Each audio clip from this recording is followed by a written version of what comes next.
We now rise back from recess, and prior to going on recess, we heard from CHCC, Department of Labor, and Department of Public Lands. While we wait for additional information from CHCC and DPL, we are going to table under new business items A,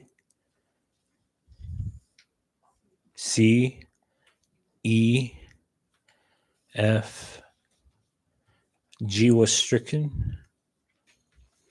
And then under old business, we will table A as it pertains to DPL, also B and C. We are still finalizing the amendments to those bills based on discussions with the Saipan Chamber of Commerce and Department of Commerce. Item D, which is under old business, is House Bill 2374 HD1, which is to impose an additional 3% tax on the yearly gross revenue of construction activities in excess of $250,000. In our last meeting, when this was up for discussion, the members had requested to get additional information from NMHC, which is one of an agency that works on appraisals of construction activities.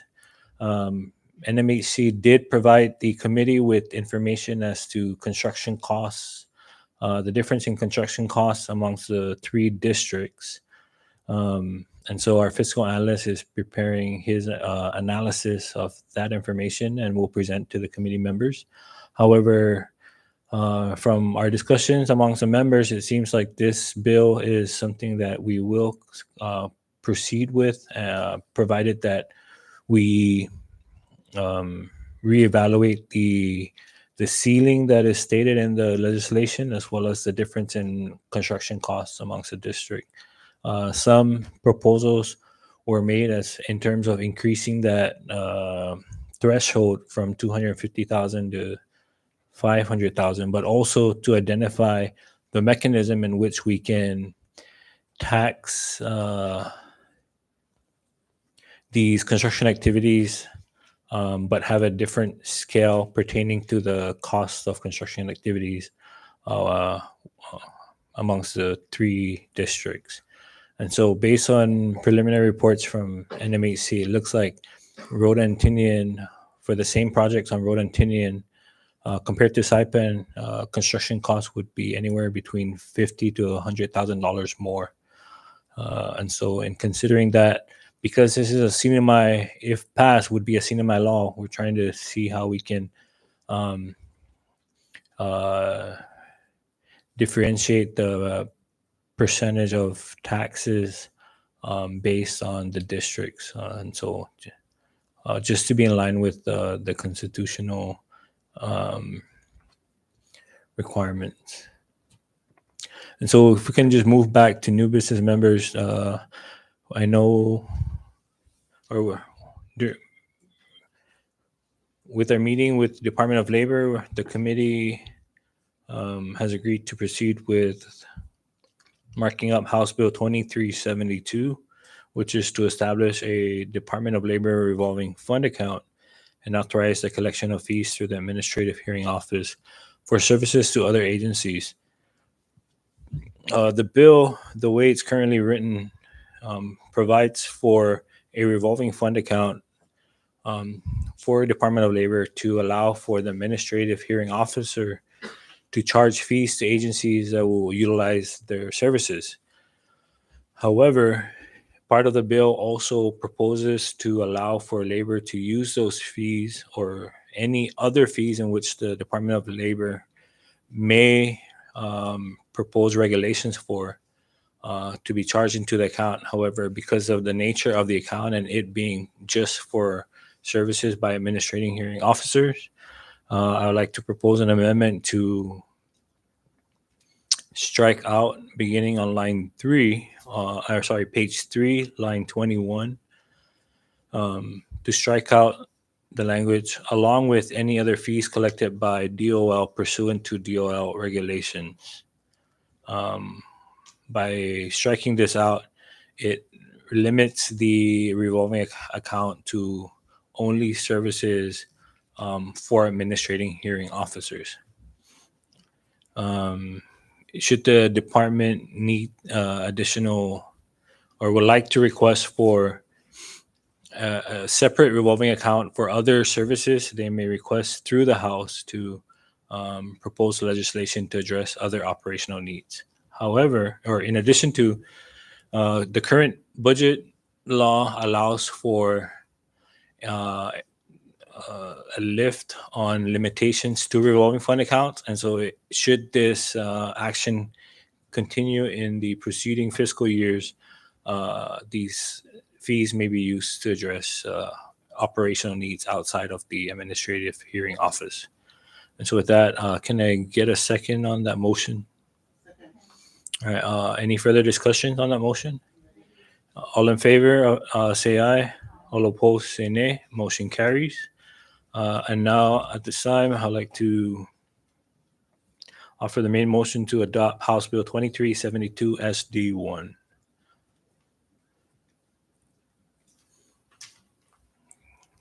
Can you say?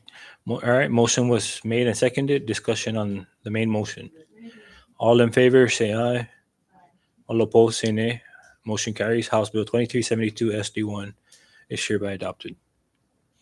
We now move to Senate Bill 2343, Commonwealth of the Northern Mariana Islands Captive Insurance Bill of 2023, which was authored by Senator Selena Babauta. Discussion on the bill. I'd like to just propose some technical amendments to change the year, maybe, to 2024. We did receive comments from the AG's office, and according to the AG, there are no constitutional concerns in regards to this bill. I reached out to the Department of Commerce. They acknowledged receipt of my request for comments, but we did not receive anything from them. Did members get any additional comments from other entities? I recognize Senator Babalta. I believe, Chairman, I submitted, or if you don't already have it, I will submit the comments provided by CETA at the time I pre-filed this bill. There has been no changes to the bill, so their comments would be reflective of the So it bill will as be it is. included in the Yes. committee report. Okay. Any further discussions? Council, is that technical? Yes.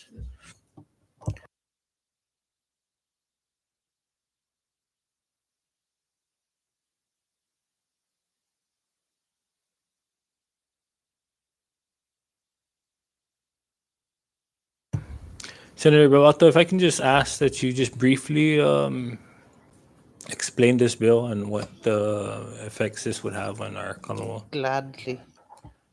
So a captive insurance company is one that will be set up by, say, multi-million-dollar company.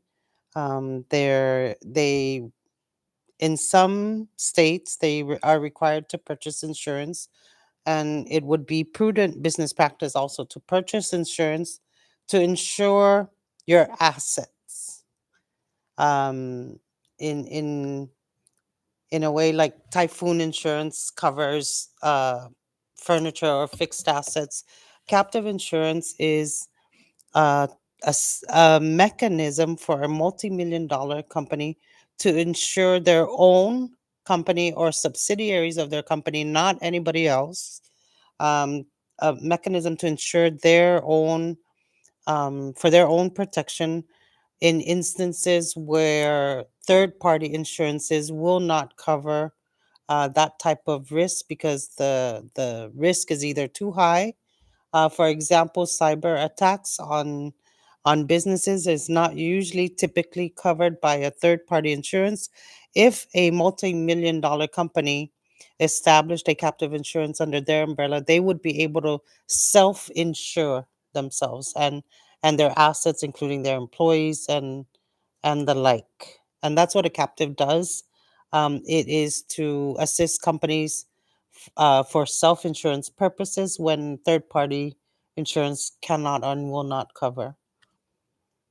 And I think this is a really good bill to help established companies here, local companies who also are not able to avail of the qualifying certificate tax deferment or abatement program we have in the Commonwealth. So this is one way to assist themselves as well. I yield if there are no questions. Thank you, Senator Valta. Any questions from the members? If there's none at this time, can I get a motion for the adoption? I move to adopt Senate Bill 2343. Or sorry, to Move Adopt. to pass. Adopt. I move to adopt Senate Bill 23-43. So move. All right, there was a motion made and was seconded. Any further discussions? If none, can I all in favor say aye. All opposed say nay. Motion carries. House Bill Senate Bill 2343 is hereby adopted with the technical amendment. Again, just briefly going down the list, I know we mentioned the tax credit made to the hospital and then the health network program revolving fund account. Again, we are at the request of the committee. We are going to wait for the reports by CHCC to further assist the members in determining the proper approach to ensuring that the programs within CHCC are adequately funded, but also to get a bigger picture of the expenditures of the corporation. And so once we receive those reports, we'll schedule a committee meeting shortly after, in addition to the reports requested from Department of Public Lands. That takes care of both new and old businesses. Miscellaneous members. I know we have the conference committee meeting tomorrow at 9:30 in the House chamber to address the MPOT line of credit bill. The members are myself, Senator Babalta, Senator Calking Neighbors, with Senator Paul being alternate. And then I know, if I may ask Senator Magofnia, if the COP hearing, is that still next Friday? Yes, it's next Friday at 10 o'clock. 10 o'clock. Yes, thank you. Thank you. Any further miscellaneous or announcements? If none, can I get a motion for adjournment? All right, motion was made and seconded. All in favor, say aye. All opposed, say nay. Fiscal Affairs Committee meeting is hereby adjourned at 3:35 p.m.